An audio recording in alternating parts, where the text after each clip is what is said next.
बांट दिया। आपके शनि की दशा चल रही है भैया, आप तो इन तीर्थंकरों के नाम की माला का जाप किया करो।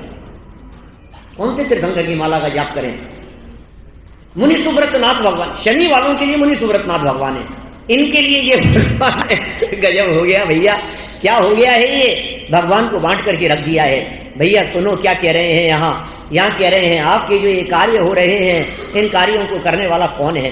क्या कोई ऊपरी शक्ति है कि मंत्र तंत्र, या कोई वास्तु है? दिशा वास्तु के हिसाब से चलते हैं कि नहीं? थोड़ा बहुत कि नहीं, थोड़ा बहुत तो वास्तु के हिसाब से चलना ही पड़ता है भाई साहब। वास्तु के हिसाब से नहीं चलेंगे तो कैसे काम चलेगा? थोड़ा बहुत तो वास्तु के हिसाब से चलो। आप भी बतलाते हो कि पंडित जी थोड़ा बहुत देखो ना वास्तु के हिसाब से सब बराबर है या नहीं है। हमारे घर में बहुत परेशानी आ रही है, कोई बतलाओ ना कुछ बात। बोले एक काम करो, ये आपका जो ये खिड़की है ना, ये इधर की जगह इधर होनी चाहिए, इस मकान का दरवाजा इधर की जगह इधर करवा लो आप, उससे थोड़ा सा कल्याण। अरे भाई क्या बात कर रहे हो आप? पूरे मैंने देखे हैं कई लोग ऐसे, हमारे परिचितों में कई लोग ऐसे हैं 20-20 साल हो गए जिन्होंने अपने गृह शांति के नाम पर घर का नक्शा बदल दिया उसी जगह पर। कभी इधर से इधर, उनके तोड़फोड़ी चलती रहती है। जो आता है वो ये कहता है ऐसा नहीं, इधर नहीं इधर होना चाहिए, इधर नहीं इधर होना चाहिए, और वो बदलाव में लगे हैं। भाई साहब जैन शासन के अंदर वास्तु नाम की कोई चीज नहीं है। हाँ है वास्तु, मैं निषेध नहीं करता हूं, जैन दर्शन में वास्तु की चर्चा है, लेकिन वास्तु सिर्फ इतना सा है जिस वास्तु के आधार पर आपके जैनत्व का आचरण योग्य रीति से निभ सके, उतना मात्र वास्तु है। जैनत्व के योग्य आचरण निभ सके, जहां पर्याप्त प्रकाश आ सके, जहां पर्याप्त हवा हो, पर्याप्त रोशनी हो। जिस घर में दिन में भोजन करने के लिए बैठे तो लाइट जलाने की जरूरत नहीं है, ये वास्तु है क्या? और वास्तु किसका नाम है? लोग लगे हैं इसका, ये किचन इस दिशा में करो, ये इधर करो। हाँ किचन कौन सी दिशा में होनी चाहिए भाई साहब?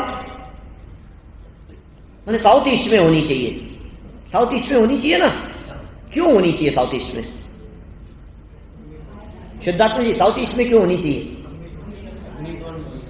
सूर्य का प्रकाश सर्वाधिक, देखो आप पूरब से सूर्य उगा और पश्चिम तक सूर्य जा रहा है, तो पूरब से पश्चिम तक सूर्य के जाने में नियम से वो सूर्य साउथ की तरफ से होकर के घूम करके जाएगा। आप देखना कभी आपके नॉर्थ में सूर्य नहीं आएगा।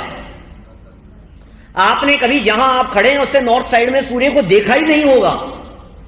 नॉर्थ में सूर्य जाता ही नहीं है कभी, साउथ की तरफ से ही सूर्य घूमता है। पूरब से उदित हुआ और साउथ की तरफ से होता हुआ पश्चिम की तरफ पहुंचा। इसका मतलब पूरब से निकल करके जब वो साउथ की तरफ से जा रहा है तो साउथ ईस्ट नाम का जो कॉर्नर है, उस कॉर्नर की तरफ सबसे ज्यादा सूर्य का प्रकाश रहेगा।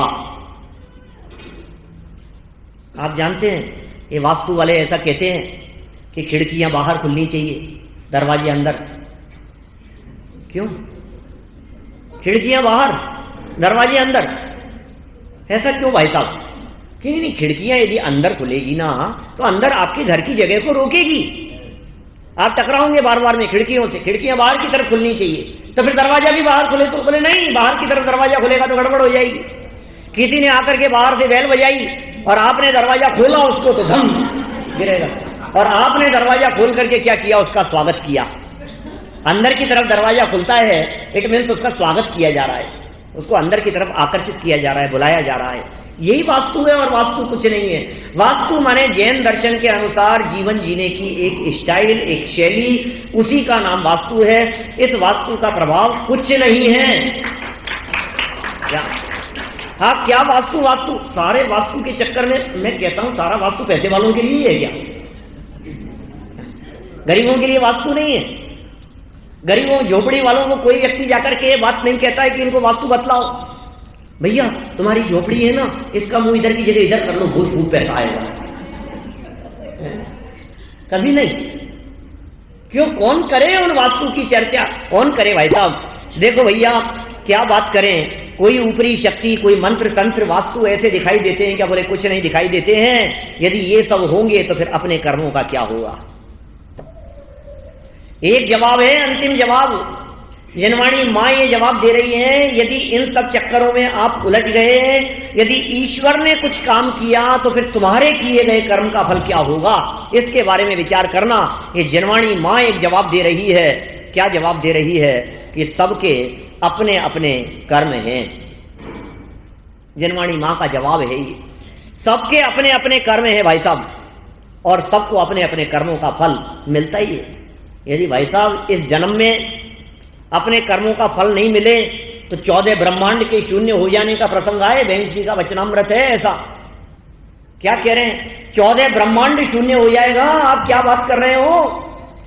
यदि कर्म इसको फल नहीं देंगे तो हर व्यक्ति को अपने कर्मों का फल मिले बिना नहीं रहता। सबको अपने अपने कर्म का फल मिलता ही मिलता है। इस जन्म में ना मिले पर भव में मिलता है।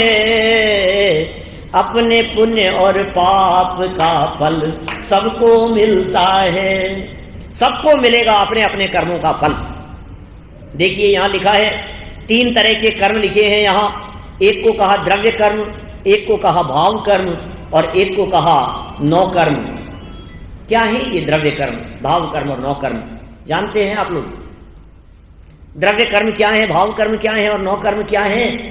हम थोड़ा सा कर्म सिद्धांत की तरफ बढ़ रहे हैं यहां, जिसकी हमें चर्चा करनी है आगामी 3 दिनों में।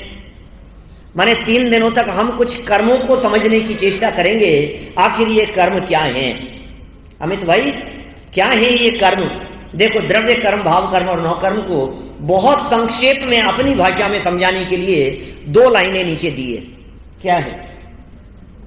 द्रव्य कर्म दिखते नहीं है। किसी ने देखा द्रव्य कर्म को आज तक? अदृश्य है ये द्रव्य कर्म जो आंखों से दिखाई नहीं देते हैं। नंबर 2, नौ कर्म दिखते हैं। द्रव्य कर्म दिखते नहीं है, जो दिखाई देते हैं वो सब नौ कर्म हैं। और तीसरा है भाव कर्म। ये भाव कर्म महसूस किए जाते हैं। क्या भाई साहब, पाटनी जी साहब? द्रव्य कर्म, भाव कर्म और नौ कर्म